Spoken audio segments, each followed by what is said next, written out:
Procedemos a explicar la pintura en el siglo XX, las vanguardias históricas. Vamos a comenzar hablando sobre el fauvismo y Matisse. El fauvismo es un estilo pictórico basado en el uso aleatorio de colores intensos y vivos. Lo inicia Henri Matisse, que en 1905 decide participar en el Salón de Otoño de París.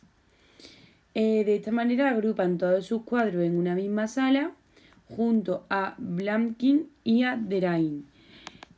Todos ellos se caracterizan en que tienen una gran variedad de colores, todos muy vivos y muy intensos.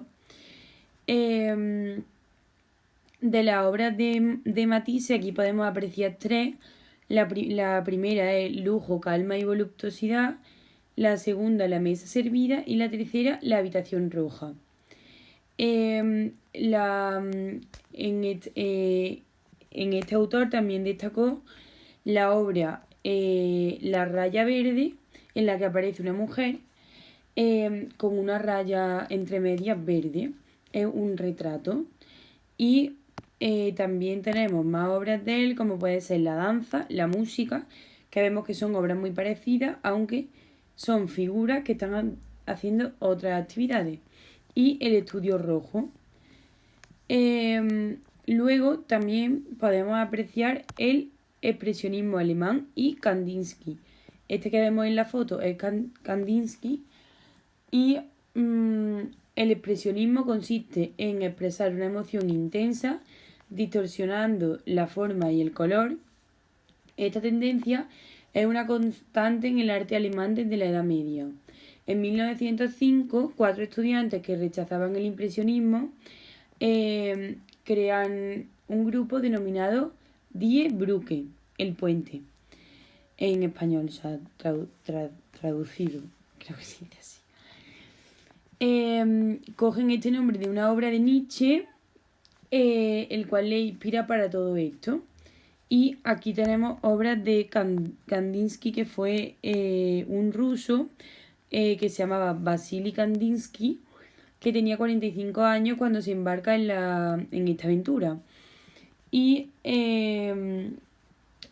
había pintado ya en acuarela abstracta, aunque sus obras más destacadas las tengo aquí, que son, por ejemplo, Cielo azul, la composición número 8, Círculos dentro de círculos, amarillo, rojo y azul, y el en blanco, que vemos que incluso la que es caracterizada por la falta de color también tiene muchísimo color. Aparte de Kandinsky, también en esta misma corriente que es el expresionismo alemán, destacó Franz Marc, con una de sus obras puede ser, por ejemplo, Caballos azules, pintada en 1911. Y por último, y dejo hablar a mi compañera Ana, tenemos el cubismo y Picasso. Este que vemos en la foto es Picasso, y también vemos aquí dos de sus obras más características, de las cuales ahora os nombraré.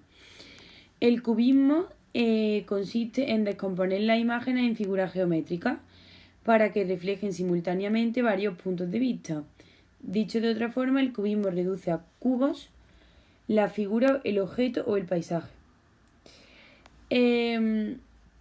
Pablo Ruiz Picasso, cuya genialidad solo es comparable con la de Freud en el terreno de la psicología o la de Einstein en el de física. Con esto quiero decir que es un fuera de serie, por así decirlo. Sus orígenes son absolutamente académicos, ya que su padre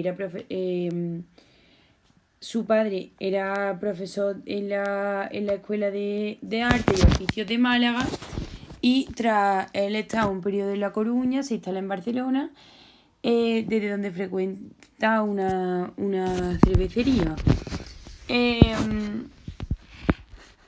También coincide allí con grandes figuras del modernismo. Y luego, entre 1901 y 1904, desarrolla su primer periodo, por así decirlo, que es el periodo azul. Y en esta destaca la obra El viejo guitarrista. Después, a partir de 1905, entramos en el periodo rosa, en el que podemos ver la obra Los Saltimbanquis. Y a partir de 1906 comienza con las señoritas de Avignon su etapa cubista, que es de la que nosotros vamos a hablar. Las señoritas de Avignon las podemos apreciar en esta diapositiva. Perdón, que no me he situado bien.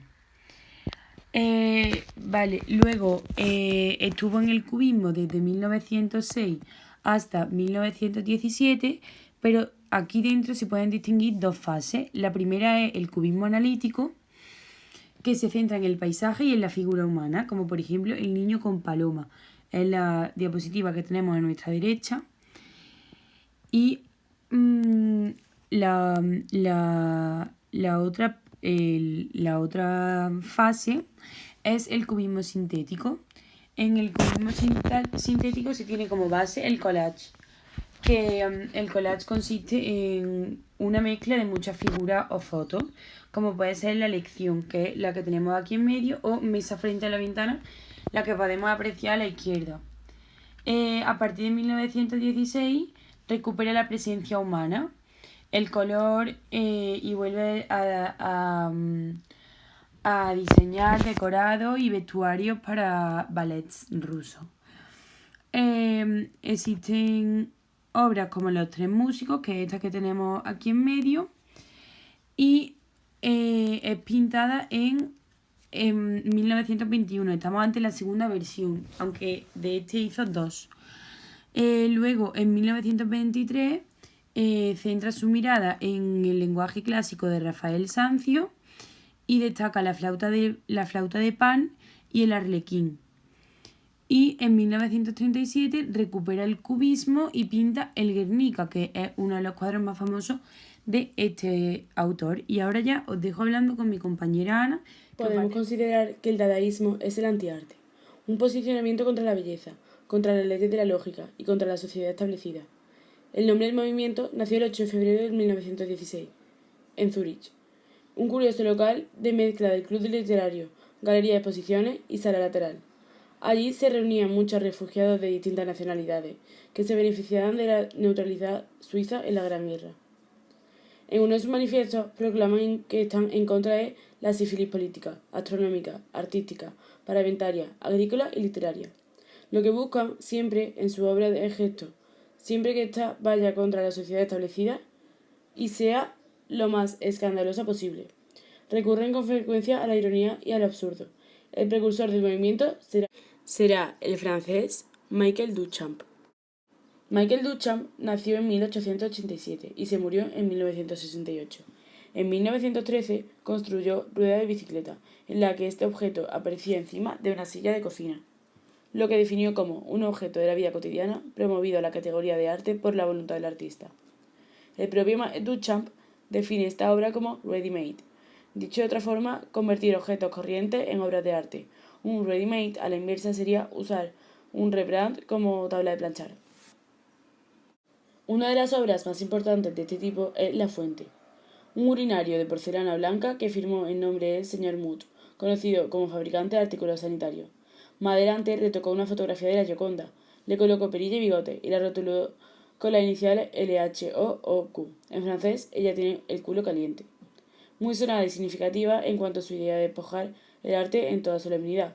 Fue la ocasión en la que expuso un perchero y lo publicó y lo utilizó para colgar su sombrero y paraguas.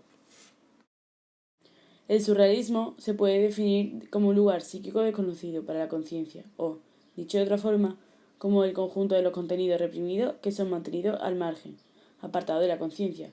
Lo que pretende el surrealismo es visualizar el consciente individuo de estado puro, esto es, despojado de las trabas de lo que impone la razón y al margen de los convencionalismos sociales y morales. Salvador Dalí, que nació en 1904 y murió en 1989, da rienda suelta a temas poco o nada tratados hasta este momento en la pintura. El pavor del contacto físico con el sexo contrario, el miedo de la castración derivado del complejo de Edipo y la obsesión enfermiza con la impotencia, la muerte y la purefacción. El pintor de Figueras se adhiere a un movimiento surrealista en el 29, cuando acude a París a rodar la película Un perro andaluz, un cortometraje escrito con su amigo Luis Buñuel, que arranca con un ojo cortado por la navaja barbera. El cine, recientemente inventado, se suponía de esta manera el servicio del surrealismo. Dalí tenía un método paranoico, y el resultado del mismo será la imagen doble que representa dos o más realidades. Dos buenos ejemplos de ello son el retrato de Mae West, cuyos rasgos faciales se corresponden con el mobiliario de un salón, y el mercado de esclavos, cuyo de fondo aparece oculto el busto de Voltaire. Por la actitud de Dalí, era tan snob y mercantilista que André Breton le expulsa del movimiento surrealista. Otras obras destacadas de Dalí son La muchacha en la ventana, La persistencia de la memoria y Presagio de la guerra civil. La Segunda Guerra Mundial convierte a Estados Unidos en la primera potencia mundial y a Nueva York en el centro del arte, el prejuicio de París. En este ambiente genuinamente americano en la que se surge el expresionismo abstracto, engloba varias tendencias. La más célebre será el action painting, bautizada así por el crítico y poeta Harold Rosenberg, en un artículo publicado en 1952.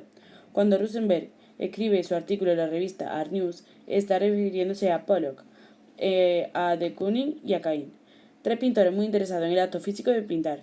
Son artistas que no se aproximan al caballete en una idea fija en la cabeza, con el elixir delante y un bote de pintura en la mano para que salga algo de ese encuentro. Pollock conoce bien el psicoanálisis, porque se sometió en su juventud a un tratamiento sobre el alcoholismo. Una vez recuperado, trata de trasladar su experiencia a sus cuadros. Abre el inconsciente a través del draping. Intenta mantenerse al margen de los instrumentos tradicionales, como el caballete, la paleta y los pinceles. Prefiere los palos, las espátulas y la pintura fluida que gotea y se escurre, e incluso un empaste espeso a base de arena, vidrio molido u otros materiales insinuablemente adicionados.